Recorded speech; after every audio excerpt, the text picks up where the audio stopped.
Ini dalam rangka mendukung program pemerintah antisipasi penyebaran dan pencegahan virus yang saat ini sangat meresahkan kita semua. Agar dapat mengenalkan masker, pemerintah melalui mengajak turun ke jalan, memastikan masker dan berbuat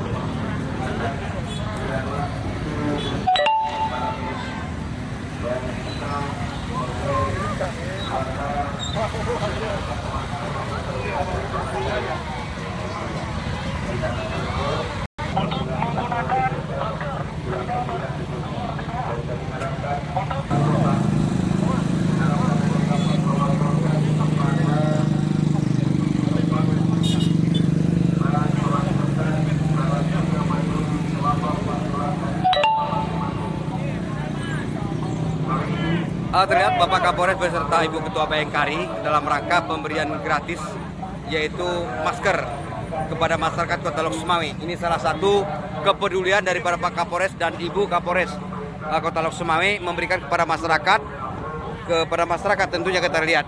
Ya.